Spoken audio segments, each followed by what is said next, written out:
सोचिए, अगर आप सिर्फ 12 साल के हो और आपके सामने बंदूक लिए सैनिक खड़े हों और वो आपसे कहें कि उनकी मदद करो वरना आपकी जान जा सकती है, तो आप क्या करोगे? डर जाएंगे, चुप जाएंगे या फिर अपने देश के लिए डटकर खड़े हो जाएंगे?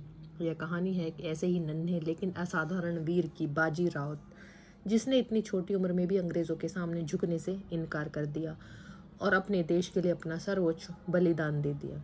बाजी राउत का जन्म ओडिशा के एक छोटे से गांव में हुआ था। वह एक बहुत ही साधारण परिवार से थे। उनके पास ना कोई बड़ी संपत्ति थी, ना ही कोई विशेष सुविधाएं, लेकिन उनके अंदर जो खास चीज़ थी वह थी देश के लिए प्रेम और अन्याय के खिलाफ खड़े होने का साहस। छोटी उम्र में भी उन्होंने अपने परिवार की मदद के लिए काम करना शुरू कर दिया था। वह एक नाव चलाने वाले मल्लाह के रूप में काम करते थे। रोज नदी के किनारे लोगों को पार कराना ही उनका काम था, लेकिन उनके जीवन का असली उद्देश्य सिर्फ यही नहीं था। उनके दिल में आज़ादी की आग भी जल रही थी। यह वह समय था जब भारत पर अंग्रेजों का शासन था। हर जगह अन्याय, अत्याचार और डर का माहौल था।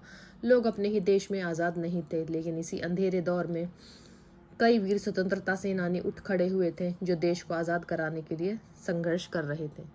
बाजी राउत भी उन लोगों से प्रेरित थे। वह भले ही छोटे थे, लेकिन उनके विचार बहुत बड़े थे। उन्हें यह समझ आ चुका था कि अंग्रेजों की मदद करना गलत है और देशभक्तों का साथ देना ही सच्चा कर्तव्य है।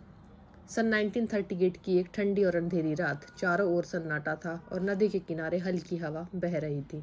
बाजी अपनी नाव के पास खड़े थे, जैसे रोज खड़े रहते थे।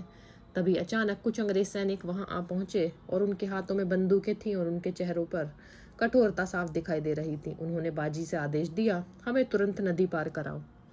यह सुनकर बाजी समझ गए कि ये सैनिक किसी सामान्य काम के लिए नहीं आए हैं। वे स्वतंत्रता सेनानियों को पकड़ने या उन पर हमला करने जा रहे थे। अब जब उनके सामने कठिन निर्णय था, एक तरफ उनकी अपनी जान थी और दूसरी तरफ उनका देश। लेकिन उस 12 साल के बच्चे ने जो फैसला लिया वह आज भी हर भारतीय के दिल को गर्व से भर देता है। बाजी राउत ने दृढ़ता से मना कर दिया। उन्होंने साफ कहा, मैं आपको नदी पार नहीं कराऊंगा। यह सुनकर अंग्रेज सैनिक गुस्से में तिलमिला उठे और उन्होंने उसे डराने की कोशिश की, धमकाया, लेकिन बाजी अपने फैसले पर अड़िग रहे। सोचिए, इतनी छोटी उम्र में इतना बड़ा साहस। जहां बड़े बड़े लोग डर जाते हैं, वहां एक बच्चा बिना डरे खड़ा रहा।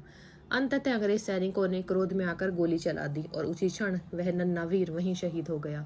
लेकिन उनकी शहादत व्यर्थ नहीं गई। जब यह खबर आसपास के गांवों और इलाकों में फैली तो लोगों के दिलों में आक्रोश और जोश की लहर दौड़ उठी।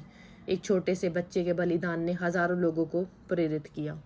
लोगों ने समझ लिया कि आज़ादी की लड़ाई सिर्फ बड़े नेताओं की नहीं है, यह हर भारतीय की जिम्मेदारी है।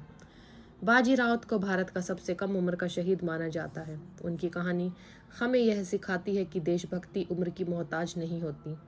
सच्चा साहस वही है जो कठिन परिस्थितियों में भी सही का साथ दे। उनका जीवन भले ही छोटा था, लेकिन उनका बलिदान बहुत बड़ा था। उन्होंने यह साबित कर दिया कि असली ताकत शरीर की नहीं, बल्कि मन और इरादों की होती है। आज हम एक स्वतंत्र देश में जी रहे हैं। हमें बोलने, सोचने और जीने की आज़ादी है, लेकिन यह आज़ादी हमें ऐसे ही नहीं मिली। इसके पीछे अनगिनत बलिदान हैं और उनमें एक नाम बाजी राउत का भी है। जब भी हम अपने अधिकारों का उपयोग करते हैं, जब भी हम गर्व से कहते हैं कि हम भारतीय हैं, तब हमें उन वीरों को याद करना चाहिए जिन्होंने इसके लिए अपनी जान तक दे दी। तो अगली बार जब आप देशभक्ति शब्द सुने तो सिर्फ बड़े नामों तक सीमित मत रहिए। एक 12 साल के बच्चे को भी याद कीजिए, जिसने बिना डरे, बिना झुके अपने देश के लिए सब कुछ न्यौछावर कर दिया। और खुद से एक सवाल जरूर पूछिए, अगर आप उसकी जगह होते तो क्या आप भी वही साहस दिखा पाते? तो फटाफट से जाइए, ऐसे ही महान क्रांतिकारियों से जुड़ने के लिए इस चैनल को सब्सक्राइब कीजिए।